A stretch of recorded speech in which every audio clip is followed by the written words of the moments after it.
Hello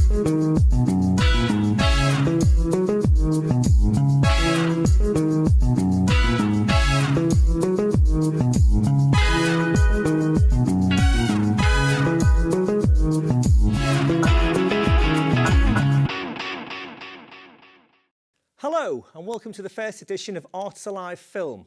My name is Tony Lindsay. And my name's Tony Lloyd. Over the coming weeks we'll be looking at some of the latest cinema releases, as well as taking a closer look at the local film scene here on Merseyside. Yeah, we're going to be interviewing people behind and in front of the cameras, the movers and the shakers. This week's show, we'll be taking a trip down to Fact Picture House to view the Tight Motion exhibit. We'll also be talking to Maureen Sinclair, the brains behind Clapperboard UK. And also popping in will be Alan Vestry and Phil Bimson, the two founders of the very successful Wirral Film Festival. But before all that, we took a trip down to the Odeon Liverpool 1 to look at some of the latest cinema releases. First off, we batten down all hatches and head off to the Black Sea with Jude Law.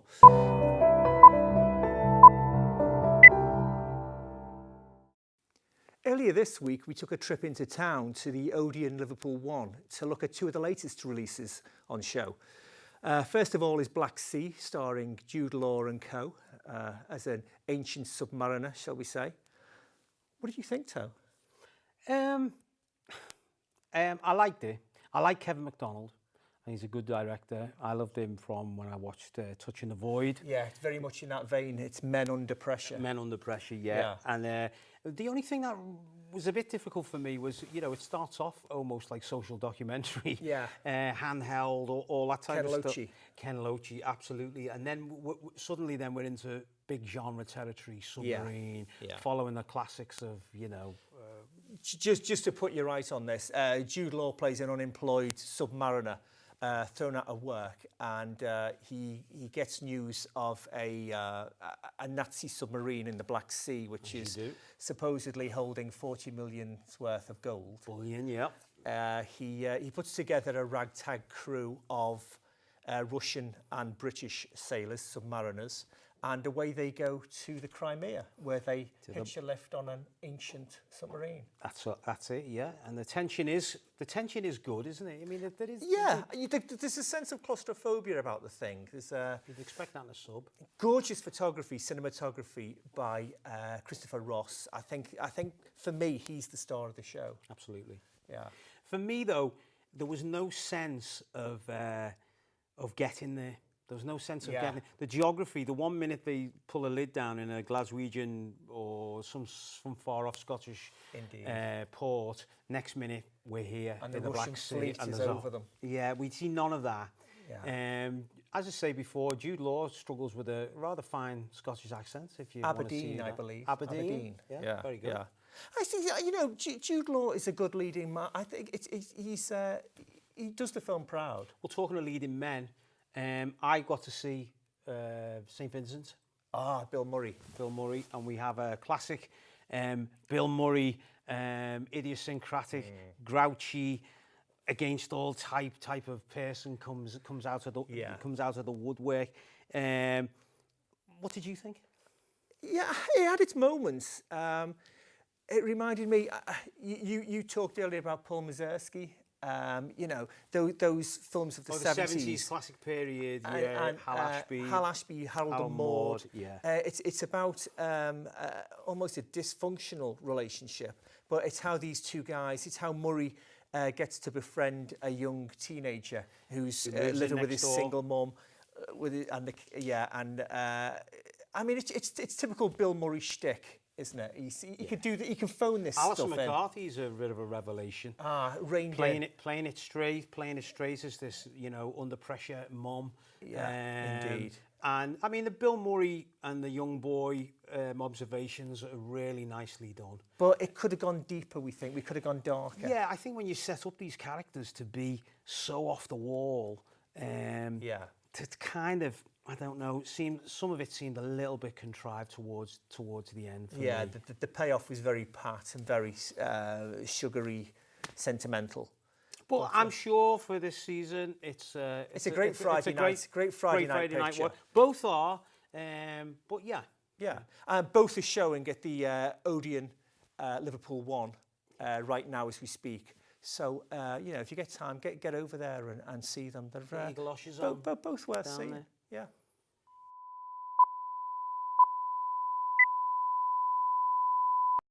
Okay, well, keeping things local now, we've got our first guest of the series, Maureen Sinclair, the brains behind Clapperboard UK.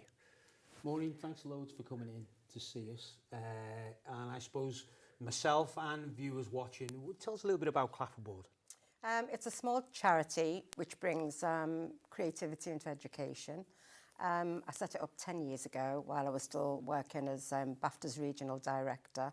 I've always been interested in film education, and I was a novice, walked into the industry without any qualifications, was lucky enough to work on Brookside. And what fascinated me was all the jobs behind the scenes. So that inspired me really, and it was something I'd thought about for a long time. And they were important events to me, the BAFTA events that were behind the scenes, which was more about careers advice. So for me, it was to give something back, really. But it must have been a real baptism of fire to go in and, do what you did. Absolutely. At that level. Well, I didn't think so at the time, but I was really fortunate because in my I didn't know it was going to be my last year at BAFTA, but one of the good things that Tony Blair done, not much, but in my opinion, he set up a creative partnership scheme in the UK, and there was a creative partnership set up in Liverpool, and head of that organisation, or the consultant at the time, was Jeff White, who I'd worked with at Mersey TV, and Jeff knew what I was doing and my ambition, and he brought me in and we worked together on a partnership for 3 years, and the Creative Partnerships Merseyside identified the schools across Merseyside for Clapperboard to go into and work with writers, producers, directors to tell young people stories. And actually that first couple of years was working with the curriculum. So it was, it covered drama, citizenship, literature, writing. So the young people were involved in every aspect, and it was actually Shakespeare, if I remember those first films, which they weren't interested in doing. So we went, but when you get them involved from script to screen, it's a completely different experience, which was really successful. So did this work alongside the BFI education series in the 90s? No, it didn't actually. I was totally independent, and nobody was doing this 10 years ago, but at the same time, there was the film education organisation, First Light, that was set up with the film commission. Okay. And they were based in Birmingham. And that eventually became national, and then it's no more. I think the BFI have started doing educational stuff again now. So as a young person, what would you expect? What would be the Clapperboard experience if you were to get involved? Well, a lot of our young people are hard to reach and not necessarily academic. Right. And we go into the communities, and we don't just work with schools, we work with community centres, youth centres. We work with the fire service, the police, whoever, on short films like gang, gun and knife culture, hate crime.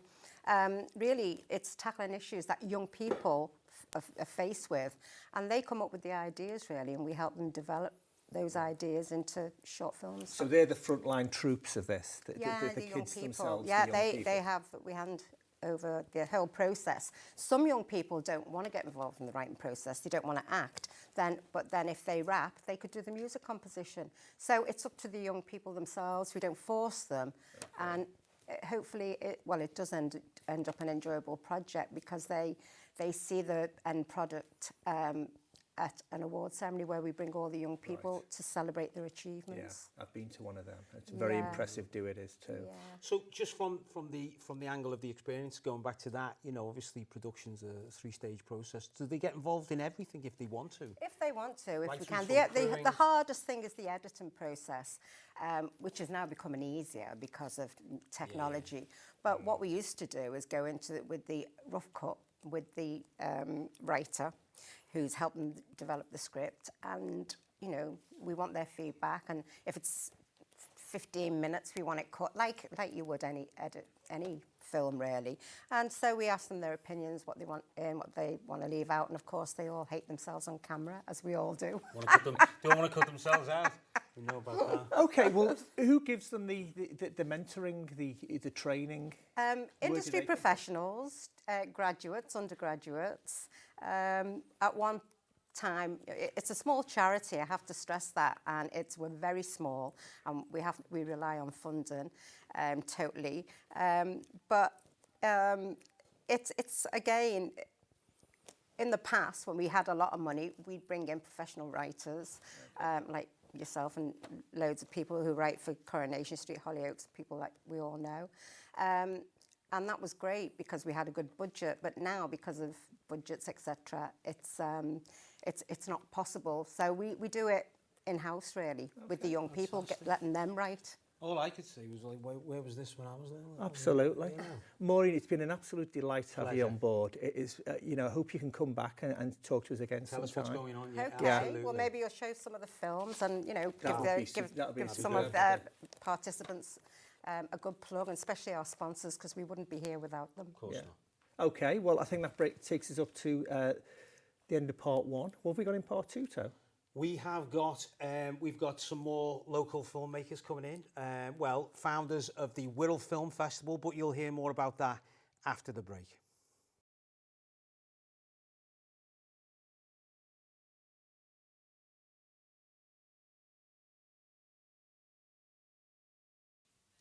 Hello, and welcome back to Arts Alive Film. Currently showing at the Fact Picture House is the Type Motion exhibit, which explores the special relationship between typography and print in the moving image.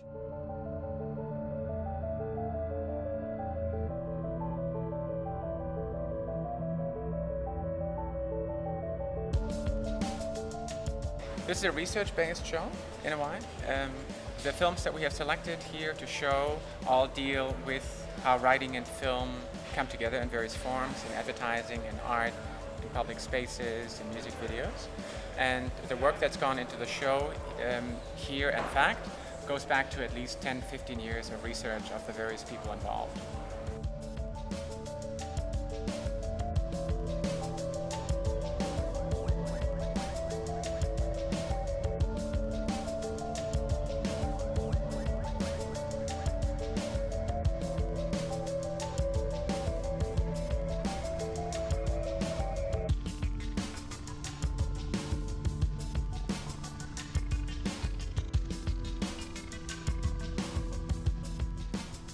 We have come up, together with Fact, with a number of activities that bring different audiences, different groups into the show, and also to bring what the show is, the art forms, the technological principles, the software, into a space where people can actually engage, not just with the works being shown, but with the way these works have been created.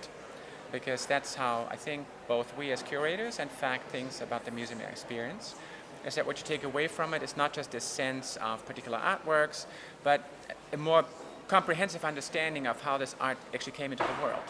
And today, as so many people are thinking about the need for digital literacy, computer knowledge, and so forth, and a media art show like this offers a great opportunity to bring a lot of people into these kinds of discussions that maybe are not in these discussions because they're no longer in an educational process or because their everyday work doesn't really have anything to do with computers. And so I think this exhibition is offering them a history of media art, but it's also offering them an opportunity to, kind of dip their toe into what's happening in technology and media today.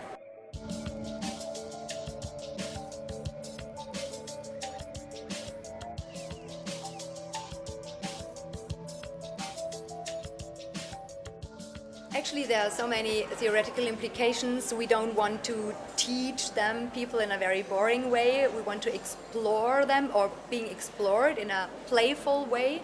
That's why we have created an exhibition design that tries to always integrate the visitor, to make him producer as well, not only a consumer, to create own playlists, playfully develop own developmental tendencies, or create, for example, own intuitive aesthetic filiation line. So we don't want to deliver the audience with content. We want the audience to create their own content as well. And by this way of perceiving or comprehending those films, comprehending all the theoretical implications as well, hopefully. For FACT, we created a very particular iteration, a particular version, because of the issues that FACT is dealing with. It includes, for instance, a development lab that brings people into a kind of a technological makerspace. The exhibition has also been to Lithuania. It will go to Taiwan next, and possibly to other Northern European countries. And we'll see what happens next.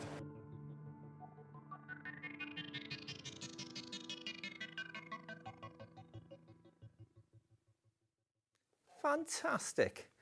Just my type of exhibit, that. Ito. Seamless, seamless. Right, we've got two fine gentlemen that... can we say that word? We've got two fine gentlemen who have come in, Alan Vesti and Phil Bimpson, who are coming in from the Wirral Film Festival to tell us all about it, which is running this week. Hi guys, how are you doing? How are you, Tony? How are you, Tony? I'm fine. Oh yeah. It's up to you to find out which one.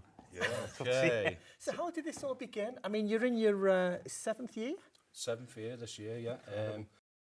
Well, we're both filmmakers and documentary makers as well.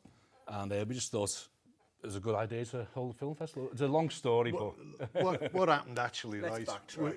Let's backtrack. It's 7 years ago. Go on. We've only got 4 minutes. Okay. No, it was 7 years ago. Stick here on. Go on here, 7 years. It was 7 years ago, and we actually were putting on a play called One Flew Over the Cuckoo's Nest. It went well. And it went fantastic. We did the film version, didn't we? Yeah, we did. We Film certainly version. We didn't do the play version, we did the film version. Oh, I see. So you did the Milos Forman version, the actual film. Right. Yes. Yeah. So, which had never been done before, and we incorporated all the outside shots we'd previously filmed with the cast. So it was multimedia, you know, so great audience participation. But meanwhile, while we were rehearsing and putting the show on, I said to Alan, what are we going to do next? And he said, I've got a good idea. Let's put on a film festival. Like you do. Like you do. And I said, what a totally stupid idea that is. Like you also did. Yeah. And I said, well, where are we going to base? He said, in the Wirral. I said, come on, in the Wirral, there's nobody in the Wirral that makes films. Nothing. So on the last night of the play, I got up and I had to make a little bit of a speech, and someone from the back of the audience shouted, what are you doing next? And I went, we're doing a film festival. He does a double take, just like that. And it's going to be international. So it was set in stone. So we came away from there and we realised we had to do a film festival. So we thought, we'll keep it local, see how many filmmakers add films sitting on the shelf doing nothing in the Wirral. We'll keep it local, you know, so we can control it. So the thing was, we sent out a few advertisements in the local press and the internet and social media, and we started getting some response. Meanwhile, we were doing research, and we found out the Wirral was twinned with areas in America, Midtown, is it in America? In Texas? Midland and Texas. There was Lorient and Gennevilliers in France, and Latina in Italy. Okay. Incredible. So we decided the only way to make contact with these people is to actually go there. Right. Yeah. So we jumped on a plane, we flew to France, and we met some filmmakers in Gennevilliers and Lorient. We got some film for our festival. Then we carried on into Italy, and we ended up in Latina, which is just outside of Rome. Right. And they actually had their own film commission called Latina Film Commission, headed up by a director called Rino Piccolo, who has some heavy connections in Hollywood and Rome. Right. And he just loved the idea that we'd come over and we wanted to... So you're in good company then? Yeah, we're in fantastic company, yeah. And they had their own TV station like we have now. Okay, you know, so jumping 7 years on, I mean, you're getting submissions from all over the world for this festival, aren't you? Yeah, South Africa. So tell us, tell us a little bit about what the entries are like for this year. Then, what's any There's differences? some cracking entries.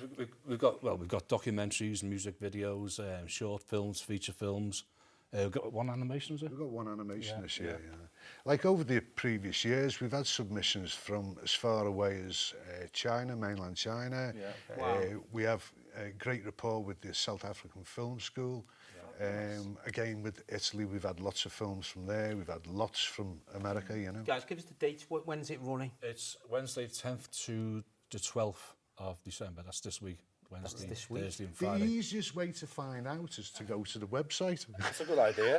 Go to the website. Go to the website, folks. Yeah. Okay, well, I think that wraps it up for this week. Thanks very much, fellas, for coming in. Really enjoyed that. Helping us. Before we go, take a quick look around our film set here, and you might see that we're kind of into the minimalist look. Well, that ain't so. What we want is for viewers to start thinking about sending in some posters, anything film-related that you think could decorate this set and make it look better. We need it to look better than this. Come on, Yeah. we can help. This is only our first show, folks. Cool. But anyway, thanks for looking in this week, Absolutely. and we'll see you again next week. Until then, ta-ra. Ta-ra.